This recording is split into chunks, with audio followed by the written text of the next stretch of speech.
이 말씀을 듣는 하나님 나라의 거룩한 백성들 가운데 만왕의 왕이신 하나님께서 부어주시는 은혜와 평강이 충만하게 임하시기를 축복합니다. 아멘. 말씀 보겠습니다. 마가복음 10장 17절입니다. 예수께서 길을 나가실새 이렇게 되어 있습니다. 그 길은 무슨 길일까요? 십자가의 길, 예수님의 사명을 감당하는 길이었습니다. 이제 예수님의 길은 예루살렘을 향하는 십자가의 그 여정으로 쭉 나타나게 됩니다. 그런데 그 순간에 한 사람이 달려와서, 아마 예수님을 만나기를 너무 소망했던 사람이겠죠. 달려와서 꿇어앉아, 경배의 모습이고 엎드림의 모습이죠. 묻습니다. 선한 선생님이요. 존중의 모습입니다. 그래서 선한 선생님이라고 하는 것은 사람이 사람에게 할 수 있는, 또 스승에게 할 수 있는 가장 존칭 중에 하나겠죠. 라피어 이렇게 이야기할 수도 있지만, 선한 선생님이요. 당신은 선한 분입니다. 당신은 하나님의 사람입니다. 이런 뜻으로 이야기하겠죠. 내가 무엇을 하여야 영생을 얻으리까? 이 질문을 하는 사람, 이 한 사람이라고, 이 질문을 한 사람 가운데서는 영적인 고민이 있었던 겁니다. 그 고민을, 예수님은 해결해 주실 수 있지 않을까?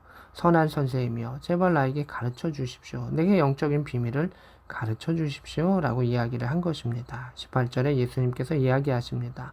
너가 어찌하여 나를 선하다 일컫느냐? 하나님 한 분 외에는 선한 이가 없느니라. 이게 의미가 상당히 깊은 것이죠. 예수님은 지금 악한 상태인가요? 아니죠. 예수님도 또 이 땅 가운데 동정녀 마리의 성령 몸을 빌려서 또 성령으로 잉태하시고 이 땅에 오셨고요. 그 근본은 하나님과 근본 동체셨습니다. 그래서 우리의 신학 가운데서는 예수님은 죄가 없으시다라고 이야기하고 있는데, 예수님은 어째요 나를 선하다고 일컫냐? 하나님만 선하시다 이렇게 이야기합니다. 여기서 선한 선생님이여 라고 하는 것은 사람에게 대한 극존칭인 것이죠. 근데 예수님께서는 오직 하나님, 우리를 이끄시는 그 하나님의 선한 계획만이 온전하시다. 하나님만이 온전하시다 라고 표현하고 있습니다. 그래서 이것은 이 땅 가운데 있는 모든 존재는 연약할 수밖에 없다. 선하지 아니하고 악함을 품고 있다는 겁니다.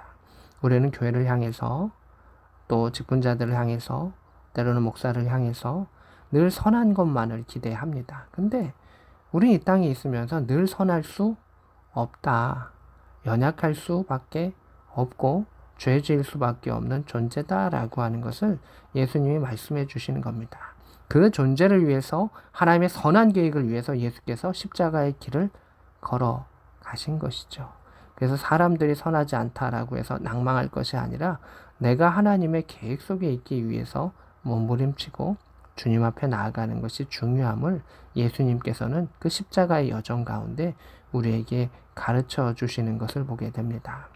선한 선생이 있어서 우리가 구원받는 것이 아니라 하나님의 계획 속에, 하나님의 섭리 속에 우리가 구원받는 것입니다. 19절입니다. 너가 계명을 안 하니 살인하지 말라. 쭉 계명들이 나옵니다. 이거 10계명의 내용들이죠. 그 계명에 대한 기본들을 말씀해 주셨습니다. 계명을 일단 지켜라. 말씀을 지켜라. 라고 이야기하셨고요. 20절에 그가 여짜오되 선생님, 내가 이것은 어려서부터 지켰나이다. 라고 이야기를 합니다. 그리고 21절에 예수님께서 그를 보시고 사랑하사.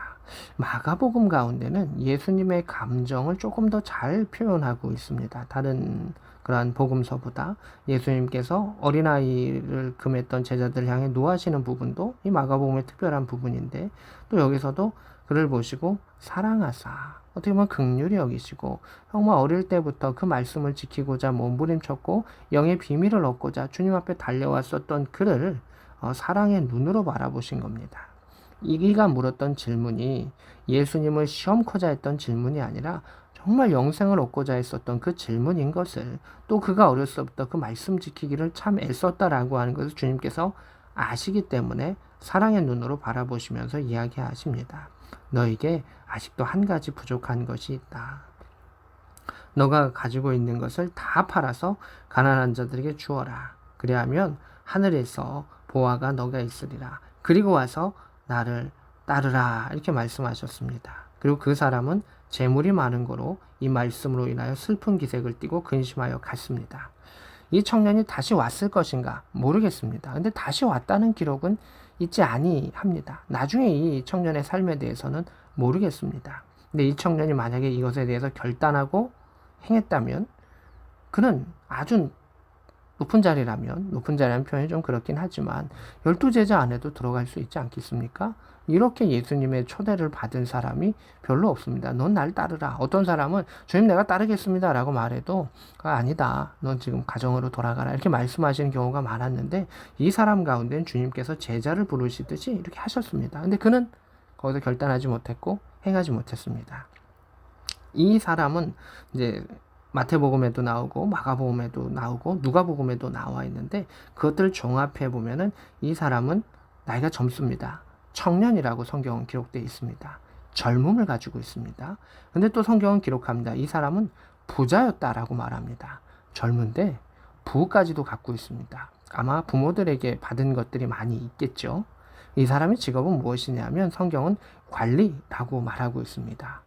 젊음도 가지고 있고 부도 가지고 있는데 안정된 직장도 가지고 있습니다. 거기에다가 신앙생활도 잘하고 있는 겁니다. 예수님에 대한 영적인 것에 대한 갈급함도 있었습니다. 세상의 것과 하나님의 것을 잘 갖추고 있는 사람이고 예수님께서 그를 사랑하시고 긍휼의 마음까지도 받았습니다. 근데 여기서 문제가 생겼습니다.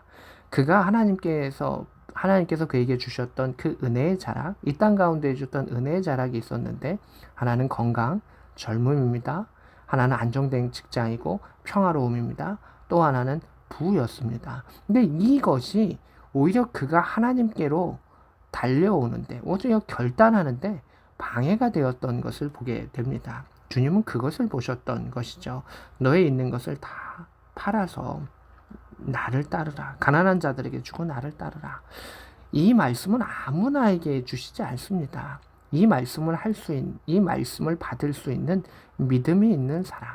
그리고 또 그 때가 있습니다. 예수님이 이제 십자가를 지시기 때문에 이 때는 거의 마지막에 끝자락의 때입니다. 때도 맞아야 되고 또 그 사람의 성품과 믿음과 하나님의 모든 계획이 맞아야 되는데 그러한 초대를 주님께서 하셨던 것입니다. 하지만 이 청년은 이 부자 관리는 그것이 걸림돌이 되어서 하지 못했던 것을 보게 됩니다. 하나님은 우리에게 물질을 주시고 평안함을 주시고 또 여러 가지 것들을 허락하신 것은 그것을 언제든지 하나님께 내어놓고 하나님의 뜻을 따를 수 있는 사람이 되어야 한다라고 우리에게 주신 것이죠. 그것은 우리에게 부차적인 것입니다. 우리가 부를 얻는 것도 중요하고요. 건강을 유지하는 것도 중요하고요. 안정적인 직장을 갖는 것도 중요합니다. 하지 말라는 것이 아니죠. 그러나 하나님께서 와라 소집하시면 언제든지 내려놓고 갈 수 있는 사람이 하늘의 영화로운 자리에 차지할 수 있음을 주님께서 이야기하시는 것입니다. 이 땅에 그러한 상급들이 있죠. 부도, 명예도, 안정적인 직장도, 또 건강도 이 땅의 상급입니다. 근데 그 땅의 상급을 주목하는 자는 그것을 누리고 그것으로 받는 것이고 또 하늘의 상급이 그만큼 약해지는 것이죠. 그러나 하나님께 부어주신 것의 주권이 선하신 이가 하나님이시다라고 하는 것의 핵심은 뭐냐면 주권이 하나님께 있습니다.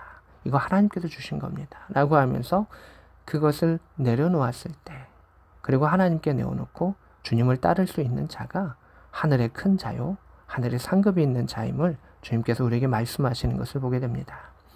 두 가지의 것이 있으면 더 큰 떡을 사람은 차지하게 되고 더 좋은 것을 선택하게 되는 겁니다. 하나님 나라에 대한 소망이 명확하고 구원의 확신과 주님의 사랑에 대한 것이 명확하며 소명이 확신할 때 우리는 하늘의 것을 취할 수 있는 사람이 됩니다. 그리고 그것이 흔들리지 않게 하는 것이 바로 말씀입니다. 주님의 약속입니다. 내가 줄 것이다. 사람의 약속은 받아봐야 알지만 하나님의 약속은 이미 약속으로 우리에게 이루어진 것입니다. 오늘 말씀으로 하나님께서 우리에게 응답하여 주셨고 약속하여 주셨습니다. 그 약속을 받으며 미래가 아닌 현재의 것으로 받으며 주님을 찬양하며 나아갔을 때 이 땅 가운데 평화를 누리며 저 하늘 가운데서도 하늘의 큰 상급을 받을 수 있는 저와 여러분 될 수 있기를 우리 구주 예수 그리스도의 이름으로 축복합니다. 아멘.